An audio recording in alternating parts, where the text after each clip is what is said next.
സഹോദരന്മാരെ, ഇന്നലെയോ ഇന്നുമായി സോഷ്യൽ മീഡിയയിൽ ഒരു ഫോട്ടോ ഇങ്ങനെ പ്രചരിക്കുന്നുണ്ടല്ലോ, നിങ്ങളെല്ലാം കണ്ടിട്ടുണ്ടാവും എന്ന് വിചാരിക്കുന്നു.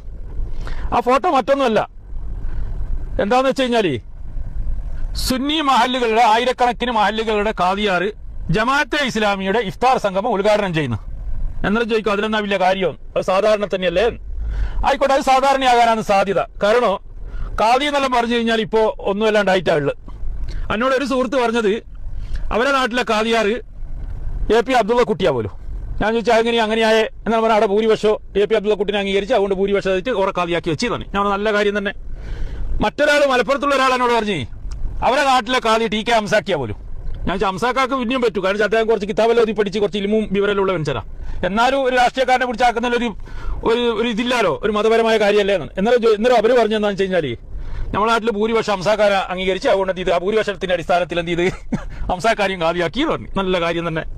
പക്ഷേ ഇദ്ദേഹം അങ്ങനെയല്ല, ഒരു കാദി മാത്രമല്ല, അത് നിങ്ങൾ ചിന്തിക്കണം. കാസർഗോഡ് 50,000 കോടി ചെലവഴിച്ചിട്ട് മഹാസംഗമം നടത്തി, സമ്മേളനം നടത്തി. ആദർശ വിശുദ്ധിയുടെ 100ാം വാർഷികം എന്ന് ആദർശ വിശുദ്ധിയുടെ 100ാം വാർഷിക മഹാസമ്മേളനം നടത്തിയ ആ പ്രസ്ഥാനത്തിന്റെ യുവജന പ്രസ്ഥാനമായ സുന്നി യുവജന സംഘത്തിന്റെ സംസ്ഥാന പ്രസിഡന്റായി ഇദ്ദേഹമാണ് ജമാഅത്തെ ഇസ്ലാമിന്റെ ഇഫ്താർ സംഗമം ഉദ്ഘാടനം ചെയ്യുന്നത്. എങ്ങനെയുണ്ട് ആദർശ വിശുദ്ധി? ഒന്ന് ആലോചിച്ച് നോക്കിയാൽ. ഞാൻ അതിനെക്കുറിച്ച് കൂടുതലൊന്നും പറയുന്നില്ല, നിങ്ങൾ മനസ്സിലാക്കിയാൽ മതി. അതിന് മറ്റൊരു കാര്യം കൂടിയുണ്ട്, അതിന് വേറെ ഒരു ഫോട്ടോ കൂടിയുണ്ട്. അതെന്താണെന്ന് വെച്ച് കഴിഞ്ഞാൽ ഈ സുന്നിയായ ഈ ആദർശ വിശുദ്ധിയുടെ അമരക്കാരന് ഇമാം നിൽക്കുന്നു, പിന്നിൽ നിൽക്കുന്ന ആരാ? ജമാഅത്തെ ഇസ്ലാമിക്കാരനോ മുജാഹിദുകാരനോ? എന്നാൽ അവർക്ക് ആദർശമൊന്നും ഇല്ല. കാണിച്ച സുന്നി വിശ്വാസിയായ മനുഷ്യൻ ഷിർക്ക് ചെയ്യുന്നവരാണ്, കുഫർ ചെയ്യുന്നവരാണ്, കബറ് പൂജ നടത്തുന്നവരാണ്, അവര് ബഹുദൈവാരാധനക്കാരാണ്. ഇങ്ങനെ പറയുന്ന ഒരാളെ തുടർന്ന് നിസ്കാരം ശരിയാകുക? അവര് എന്താ ആദർശ? അവർക്ക് ആദർശമൊന്നുമില്ല, വെറും ആമാശയം മാത്ര. നിങ്ങൾ അതൊന്നും ചിന്തിക്കണ്ടേ?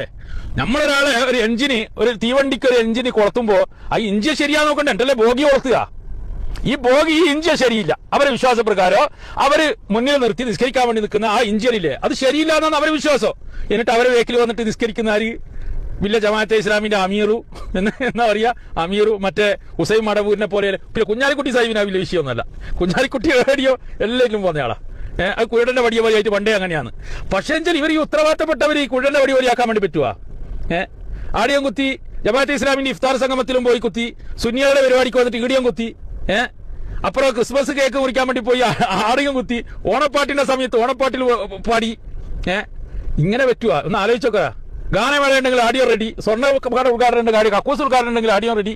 ഇങ്ങനെ പറ്റുമോ? ഓരോരുത്തർ അവരവർ ഇരിക്കേണ്ടടുത്ത് അവരവർ ഇരിക്കണ്ടേ? എന്നിട്ട് പോയി നിങ്ങൾ വിമർശിക്കാൻ വേണ്ടി പാടില്ല. നല്ല വലിയ ആൾക്കാരാണ്, വലിയ ആൾക്കാരെന്നെ, അതിൽ സംശയമൊന്നുമില്ല. അവനവനെ ഇരിക്കേണ്ടടുത്ത് അവനവൻ ഇരിക്കണ്ടേ? ഇല്ലെങ്കിൽ അവിടെ പട്ടികേരി ഇരിക്കുന്നല്ലേ പറയുന്നത്? ഇതെന്നാ ചെയ്യുക? ആരോട് പറയാനല്ലേ? എത്ര എങ്ങനെയാണുള്ള ആൾക്കാരായാലോ അവരവനെ ശ്രദ്ധിക്കണ്ടേ? ഓരോരുത്തർക്കും ഓരോ സ്ഥാനമാനങ്ങളില്ലേ? കുരുടന്റെ വടി പോലെ ആക്കാൻ പാടില്ലല്ലോ നാവും ശരീരവും. നമ്മള് പറയുന്നതിൽ ചെറിയൊരു ഇത് ഉൾക്കൊണ്ടിട്ട് മുന്നോട്ട് പോകണ്ടേ? നമ്മൾ പറയുന്ന ഒന്ന് പ്രവർത്തിക്കുന്ന മറ്റൊന്നാകാൻ പാടില്ലല്ലോ. വല്ലാത്ത ആദ്യന്നല്ലേ? ഇതിലെ കാണുമ്പോൾ എങ്ങനെയാ പറയാണ്ടിരിക്കുക? അങ്ങനെ പറഞ്ഞു പോയ്യ. ഇനി എന്നെ വിമർശിക്കാനെങ്കിൽ വരണ്ടേ? ഇനിയിപ്പോ കമന്റ് ബോക്സിൽ പൂരത്തെറിയായിരിക്കും. റമദാൻ മാസമേ അനക്ക് മാത്രമല്ല ഇങ്ങക്കൂ, അത് ഓർമ്മിക്കണം നിങ്ങൾ.